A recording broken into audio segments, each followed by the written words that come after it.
Hello, hello, hello. This is Adrienne Berg, and this is the Ageless Traveler. And today I am actually fulfilling a curiosity that I've had for now, I'd say about 12 years, because I'm speaking with someone who did something and is doing something that I always wondered about. Her name is Gretchen Wilbur. You're going to hear about a fantastic foundation that you could participate in. And what she's done is she's really changed her culture. She's become infused, and I think she infuses them a little bit, with the group called the Jamaican Maroons. Now, many of us have been to Jamaica. In fact, if you think of Jamaica, you probably think of an all-inclusive resort. And we're going to talk about that too today on this travel show. But we're going to take a little bit of a deeper dive or even a left turn. And I was speaking to Gretchen before the show, and I said to her that I had, maybe about a dozen years ago, the opportunity to be sent out by Panama tourist board to an island where the Kuna Indians lived. And we were speaking about the Peace Corps who had come out there because they were learning subsistence farming. I stayed on an island. The wine ran out. I went bananas. So you can imagine me in a culture that I'm not used to. They had to go out and find wine for me. So that's how bad it was. All right. But in this enclave was a fellow who had actually married one of the Kunas. And he really had a wonderful life. My feeling when I met him was that he was almost like a shaman. And he said to me, "No, I'm not. It's just something that appealed to me and was for me." And I always wondered about that sentence, his words, "It was for me." Now, we have Gretchen Wilbur. She has done the same thing in Jamaica with the Jamaican Maroons. It is for her. And I want to meet her. And I want you to meet her. So, Gretchen, thank you so much for being with us today. My pleasure. My absolute pleasure.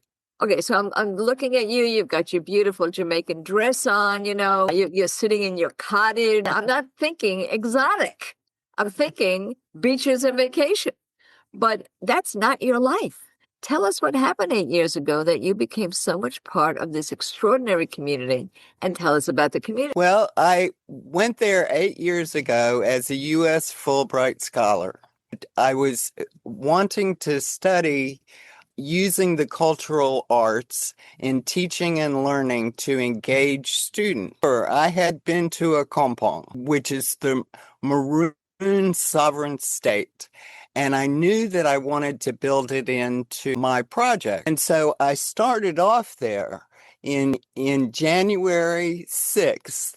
They have an annual festival of their culture and honoring their legacy. And I've met a man. Oh, yeah, met a man. Well, he met a woman. Same thing with the twins.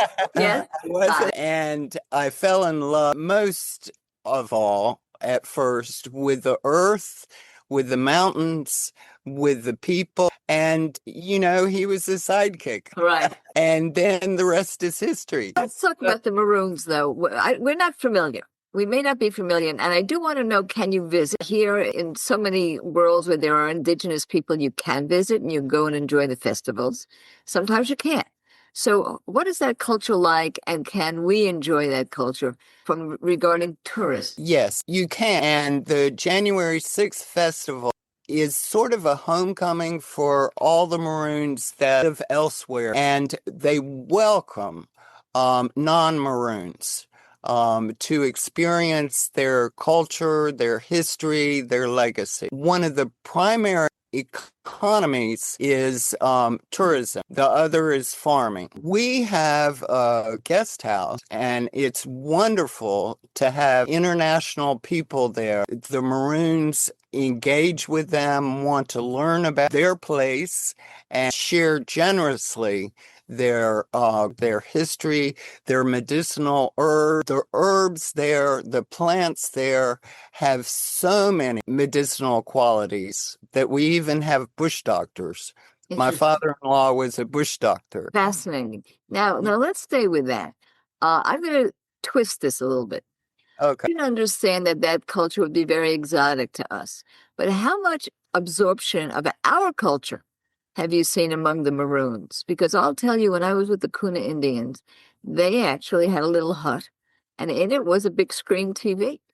They only had one, but they had a big screen TV. What's the scoop with regard to absorption of our culture into the Maroon life? Well, they're 21st century. They have their own music, African root, and they celebrate reggae and dance hall, and they are open to every other kind of music. Most people have TVs. They have to go down the mountain to do their shopping. It's a Jamaican town, but it has all of the connections with the outside world. Now, speaking about the terrain, you have a wonderful foundation called Respecting Culture and Earth Foundation. And of course, on our show notes, we'll have the URL there so that people can take a look and see what you're doing, contact you, and so on. How did that happen? Is that something that was part of the project when you first got there, or did it evolve? It was when I retired in 2019 and moved down there. I set up a foundation. We fund projects globally, but we prioritize a compound and the Maroons for economic development. So for one project, the development of distribution of the Maroon herb for tea. It's always developing the economy there. So, in other words, the micro businesses and so on is something that you're interested in Yes. doing. And Yes. teas are actually the easiest because if you build something as a medicine, then you have all kinds of regulations. But with tea, it could work. Now, when people do come down there for tourism and they stay, let's say, at your lodge, do they tend to stay a few days in connection with a trip to parts of Jamaica? Or are they Yeah. really doing a long haul? Well, the normal program is that they stay for 2 or 3 nights in a compound, and then they have beach time, because everybody knows for Jamaica for their beaches, Yes. and they're quite lovely.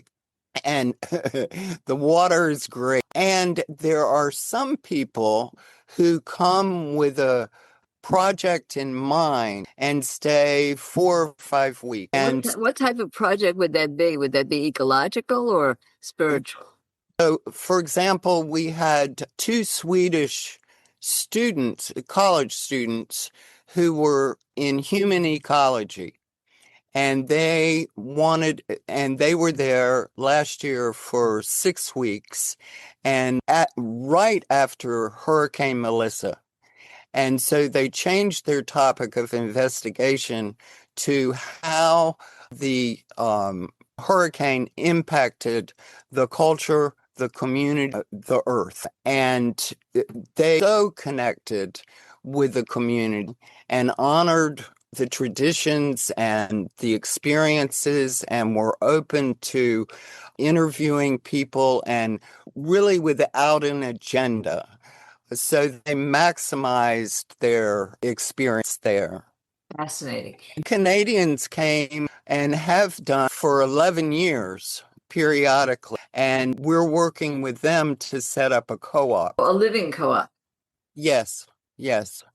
For Yes. cooperative, or we call them intentional communities. Isn't that fancy? Yeah. So we're going to have an intentional community for people who love that area and would like to immerse themselves in that life. So see what you started, Gretchen? You see what you started.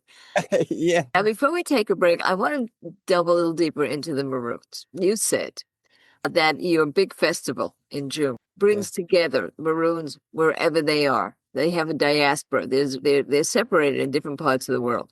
So where could we expect if we want to see Maroon or communities outside of Jamaica? Where would that be? Well, primarily in England, in Canada, and in the United States. So there's a strong Maroon community in New York City and the area. There's a strong community in Toronto. There's a strong community in Birmingham, England. And then they disperse wherever the jobs are. There's a strong community in Florida too. Now, when we come back, I want to take a little bit of a deeper dive into the history of these folks, Good. and also ask a tough question, which I get to talk to a lot of people about, and that is whether the younger folks are leaving. The big problem in different parts of the world, particularly when there's a community that's trying so hard to keep their background, their cultures alive. Sometimes the hardest problem is their own children. So don't you guys go anywhere. We'll be right back.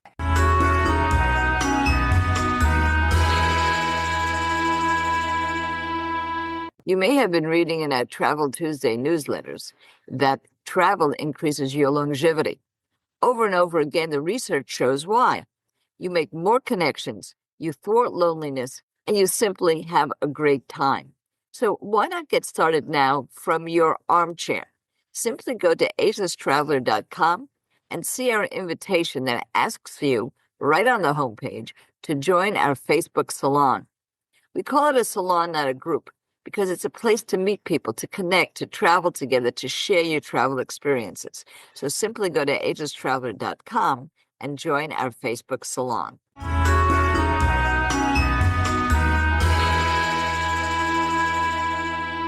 And now we're back, and we're talking about a very fascinating part, very seductive in my mind, part of tourism.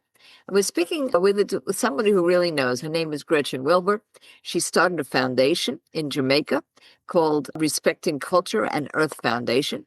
It really goes to maintaining culture, economic development, particularly focused on the Maroons and the Maroon community in Jamaica, but really all over the world. And when these things work, like creating small micro businesses with tea in one area, they tend to be able to be shown off in other areas, and other people learn how to do this. Here's something Gretchen doesn't know, but I'm going to remind everybody else. I have another podcast, and it's for the United Nations. And yes, every month I get on, I speak to a group that has accomplished something that could be duplicated by a different group. Most of the time, they're NGOs, non-governmental organizations. So what you're doing is an example. If the tea works, you're not the only one with herbs. There are people all over Africa, all over the Middle East, all over South America that can actually create micro businesses with regard to their herbs. So that would be an example. So when I see you do something like this, I don't think of it as, oh, it's for Jamaica. I think of it as works, it's for the world. So it's really a wonderful thing. But the history of the Maroons is really not known. Now, you're writing a book that's coming out in December, and we'll be telling people about that. And it's called Living with Jamaican Maroons, straight out. You do that. Tell us a little bit more about them. Well, the Maroon community of Accompong in the Cockpit country was established in 1738. The runaway slaves had defeated the British using guerrilla warfare in the mountains. And there are a whole bunch of funny stories about that, impressive stories too. And they signed a peace treaty with the British in 1738 that gave them sovereignty and gave them self-governance, freedom, and independence. And to this day, they are a sovereign state within Jamaica. Fascinating. So that, again, great stories, and that's probably going to be somewhat in the book. But, even you say that you still feel like an outsider. Now, what do you mean by that? I like the fluid hyphen between outsider and insider, because I move on that fluid hyphen. And what I mean by that is that I'm accepted as a member of the community. One friend said, "Oh, come on, Gretchen, you're one of us. You're a Maroon." And I was so complimented by that. Yet and still, I have my own assumptions, taken for granted, norms and values that I grew up with. And so periodically I get into experiences that, what's going on here? Right. It's a disconnect. It's a difference. And what I share in the book too is the awareness that I've had about my taken for granted assumptions and how norms are not sacred. Yes. And I have the opportunity to challenge my biases and my assumptions and be open to surprise. Sometimes I'm on the end, I'm flowing toward and then sometimes when the disconnect happens, I realize that I'm not quite on the inside. But the other thing, I'm in America now, and I feel like an outsider in my culture sometimes. So let's take examples. Can you give us two Yes. examples? So one, and I have a chapter on time. Yes. I don't want to generalize, but the people I'm around, I live with, time is, it's living in the moment, going with the flow. And it's represented of caring and sharing as a community value. Because if somebody walks by and says, I need this, they drop whatever they're doing and care and share and meet the need of other people. At the same time, I grew up having, and in my professional life, it was required that I had a plan, that I followed a schedule, and that I graded the papers every evening in time to give them back. So the disconnect, well, that's an example of how I was with my friend the other day in Chicago, and she has she's retired and she still has a calendar and she has multiple things to do every day and she plans a month in advance. And I was just sort of chuckling because that is not my life anymore. I've adapted to living in the moment, and it's joyful. It's joyful. And it's somewhat frustrating because as far as this development of the herbal tea business, you have a meeting scheduled and something comes up. Yes.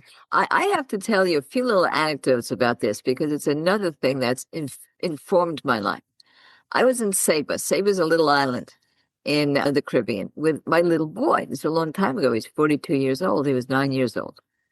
And you have to take either a little boat or you have to do an instrument flying from Saba back to, let's say, Martinique or wherever you go. They wouldn't tell me when the plane leaves. I was a nervous wreck. When does the plane leave? They said, you'll know. How am I going to know? I'm in the middle of a little island with all they had was palm trees. Today they have a couple of hotels. They had one hotel. Don't worry, you're going to know. Every 5 minutes I would ask whoever I saw on the street, when does the plane leave? Don't worry, you're going to know. Well, sure, one person told another person told another person, and I was in a store, and they came up to me and said, the plane is leaving.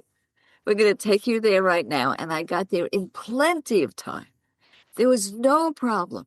Meanwhile, I thought I was going to have a stroke because my culture, can you imagine not knowing when a plane is leaving? So, with a little boy. The minute you said time, my favorite sociology book is called The Silent Language. It is a sociology book. It's called The Silent Language, a very old book. And it talks about how we speak with regard to time and the silent language being time. And you can imagine, I'm from Brooklyn, which is faster than New York. We think a New York minute is slow. So I can't stand this stuff. I go wacky. And people are always saying to me, calm down, live in the moment. You don't have to. I invented multitasking. So this is a big thing for me. And I'm going to ask you an honest question. Not knowing me, if I go to the Jamaican Maroons and I stay there, let's say a week, will I change some of that perspective? You've got to have the plan and got to do it now. Yes, absolutely. Absolutely. Because I have a friend who is like you. Exactly. As far as being busy and scheduling, after 2 days in a compound, she was lounging on the veranda, not a care in the world, whatever, Gretchen, whatever. It was transformative. Yes, and so it's possible. If it was possible with her, it's possible with you. You know, there's a whole new thing now. It's called transformational travel. There's even transformational travel organizations now. And I have to laugh because in the transformational travel. They have schedules on how to schedule your transformation. I mean, you're getting what I'm saying, right? You're Yes. picking up what Yes. I'm laying down here. All right. So this is natural and organic.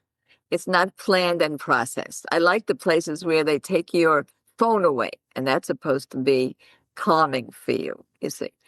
Digital detox, they call it. Meanwhile, Yeah. everybody's going nuts because they don't have their phone. Because it wasn't organic. It didn't happen to them. It didn't Yeah. sound, they didn't put their phone away after 2 days. They took the phone from them the minute they go into a retreat or this transformational environment. I mean so this is real. Now I want to go the other way. You did say that they're 21st century people and so on. Do you see some changes in culture and the way people are looking at the world simply because they do have a television and a phone and the internet and so on? Yes, and the elders in the community talk about the young folks. And, time immemorial, we all talk about our young folks. But there's a difference in terms of how they built community and maintained community as when they were growing up compared to how it is now.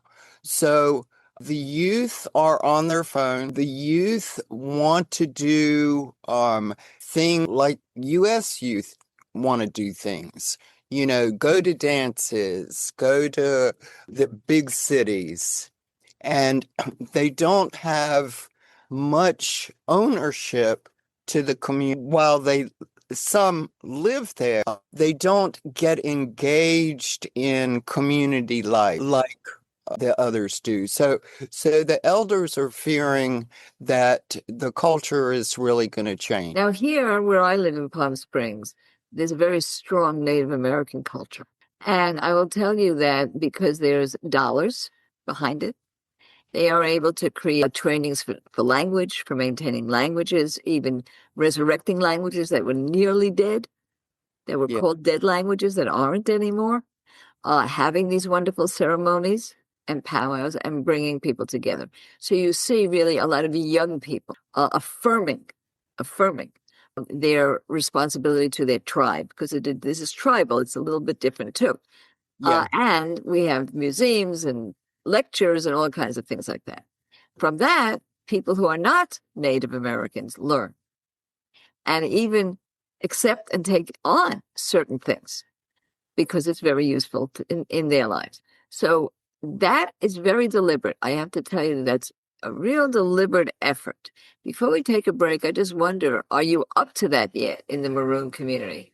Well, what I see is if there was a thriving economy and there was progress toward that, then the youth would stay Yeah. and they would be immersed in the values and traditions of their community. When we come back, let's see if I can contribute to that by whetting everyone's appetite to go and to be a tourist there and talk a little bit more about what they would experience when they get there. Don't you guys go anywhere because we're going to Jamaica, but not to an all-inclusive. A little different. We'll be right back.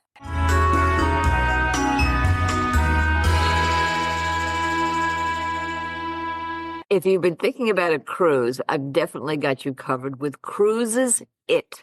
Now, we have just become affiliated with them. And who are they? Well, Cruises It is the top agency for all the main cruise lines and some of the less known cruise lines as well. Cruises It has access to booking space that's been open years in advance, so you can get the best cabins. That's just number one. But they also make the prices lower. The cruise lines give Cruises It their own exclusive agency discounts. And if you're not from the cruise line, they have their own agency discounts that would apply as well. So you get both any discounts you would normally get on the cruise line, plus additional discounts that are given exclusively to Cruises It because they bring in so much business. On top of all those discount perks, when you book with them, you get the best rate guaranteed. And this is because Cruise Fare Watch system takes place. Now, what Cruises It does is it tracks the pricing until the final payment date. So you keep in mind that to get the best rate guaranteed, you have to use my site. We have affiliated with them specifically. I sat down, I met with them in Tucson, Arizona. I met with Marianne Weather. We've now become good friends. She gave me a direct line, not only a link, which you can certainly use right away, but if you have questions, even a specific phone number. Cruises, it offers this not just to anyone that is one of our followers, but if you have friends and family, you can bring them in too. So just take a look at the show notes and you will see our dedicated phone line and our dedicated link. Happy sailing.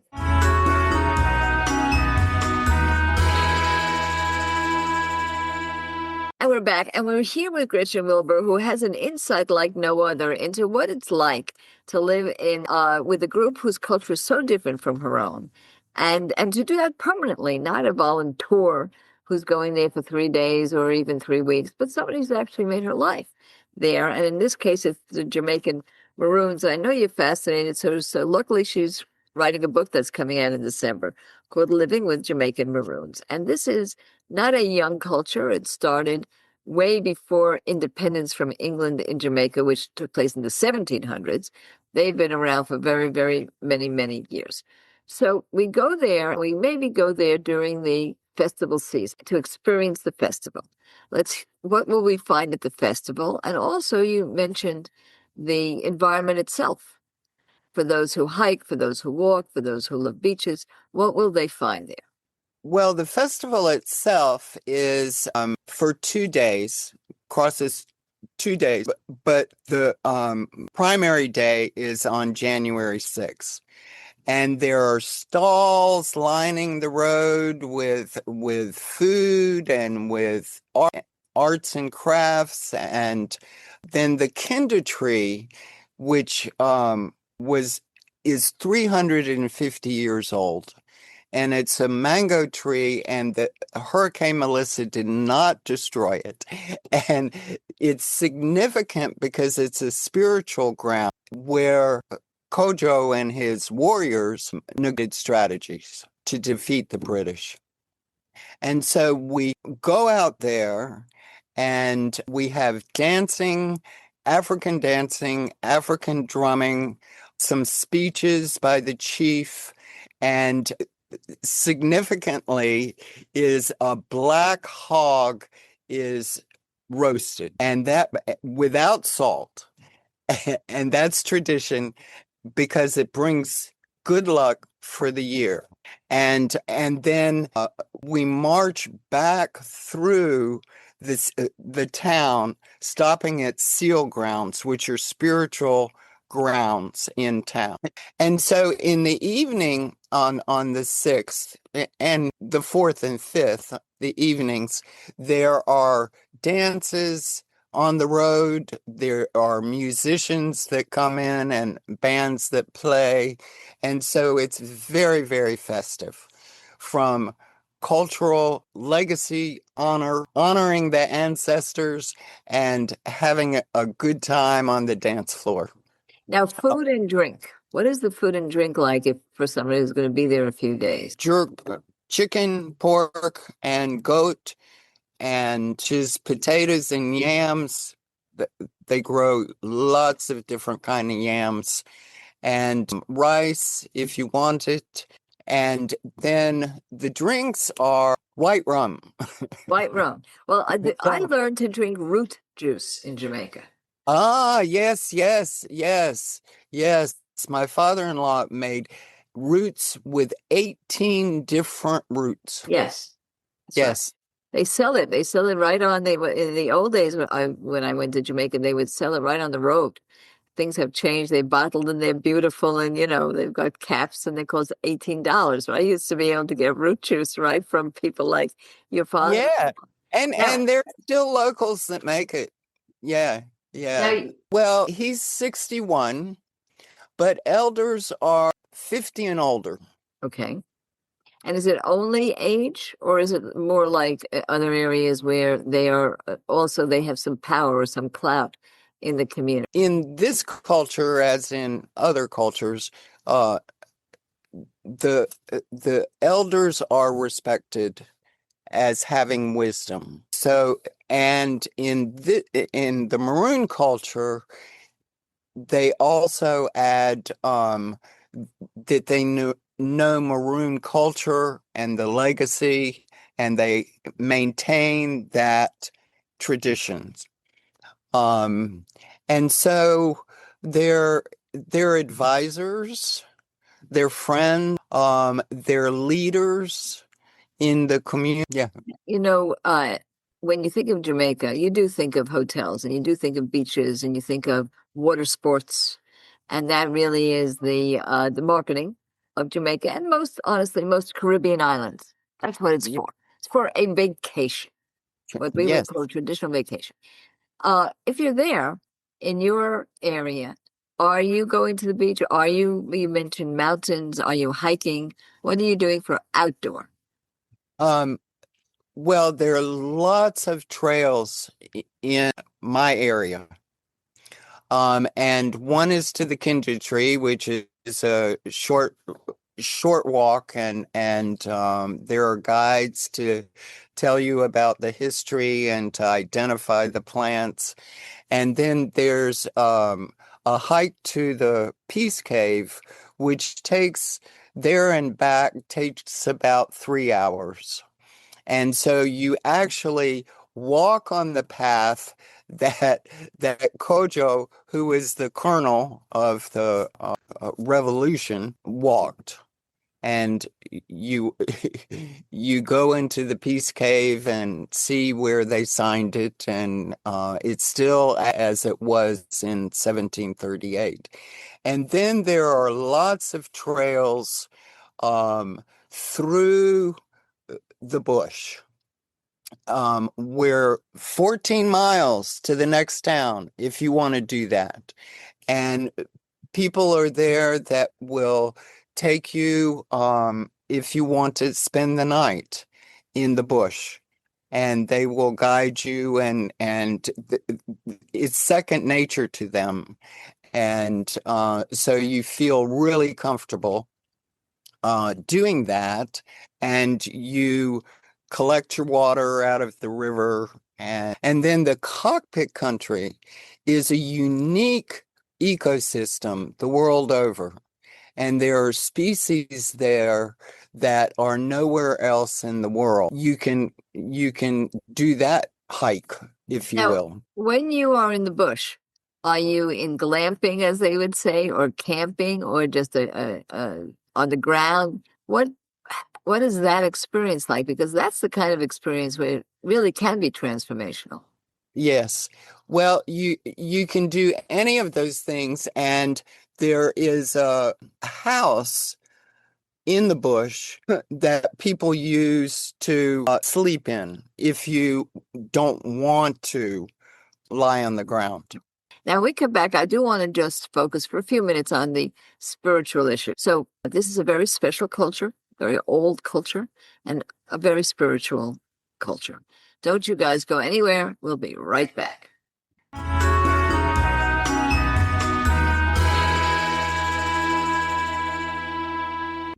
Now, you all know I have an agenda here. I want you to donate. It's very easy to donate to Good Grief. You simply take a look at our show notes. You'll see how to text a donation, how to put a donation online, no problem at all.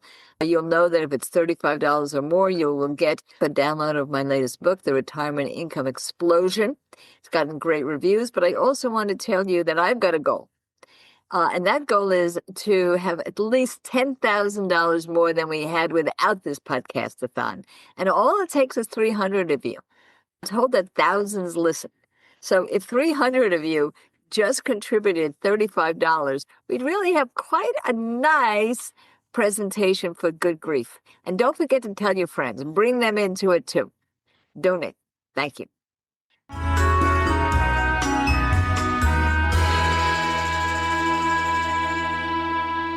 And as we conclude, and I'm just so sad to conclude it, but we do have to conclude with Gretchen Wilbur. But you don't have to, because in December, you'll be able to read her book. And her book is called, just what we're talking about, Living with Jamaican Maroons. And there's such an opportunity for a short-term visit here that you're outlining for us, Gretchen. So I recently, not so recently, it was 2 Decembers ago, got the opportunity to go and live in Pacific Islands like Fiji and Tahiti and Samoa and some actually more remote ones. And one of the things that struck me was the spirituality, even to the point that when a spiritual event comes, like we would say church, let's say every Sunday, the whole village hears a bell. And it's very much like church bells ringing in the old days, and you gather. But this isn't the old days. This is today. And they're still doing that, right? So what can we feel when we're there with regard to that? You mentioned a lot with regard to the festival, but an everyday feeling about spirituality, ritual, will that be something that a tourist could actually see? Because in some places that's hidden. Well, what I experienced and continue to experience is that the spiritual energy is felt in the environment. And I wasn't sensitive to that before I came, but it's like an energy that exudes from the mountains and the bush. And so you you can feel it when you're there. And I write about this as far as ancestral spirits go. When there's a death, which is often, there's a ritual of 9 nights.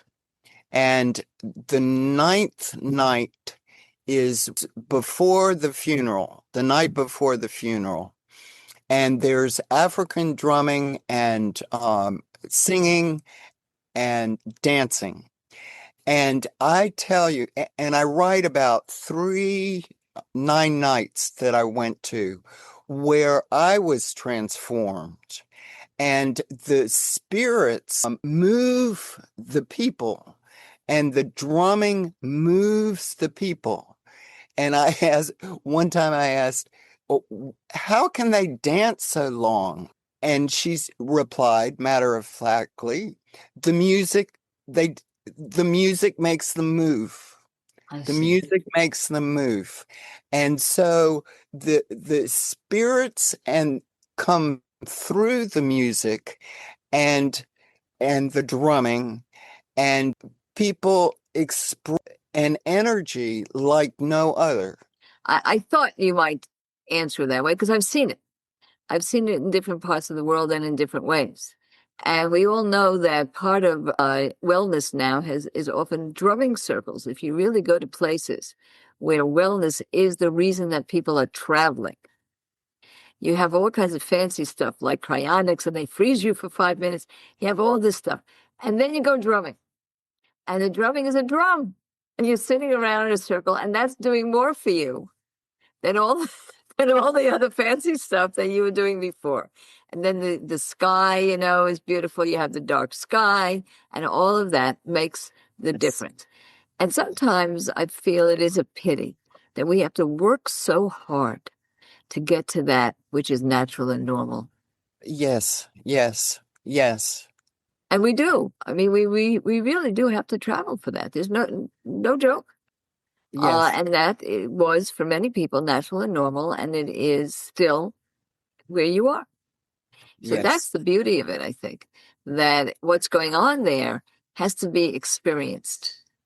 Exactly, exactly. So are you also looking for volunteer? I call them volunteers. Yes, yes. Welcome, welcome. And we would want that. Well, And this, we would celebrate that. And Maroons would be dynamite with that.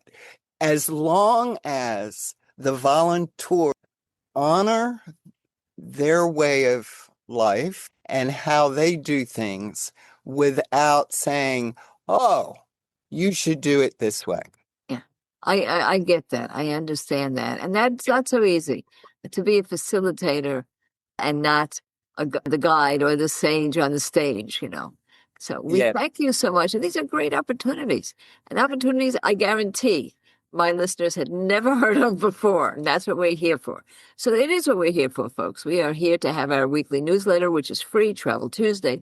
We're here to have a salon. We now have over 400 people in our salon, people who travel at least 3 to 6 times a year.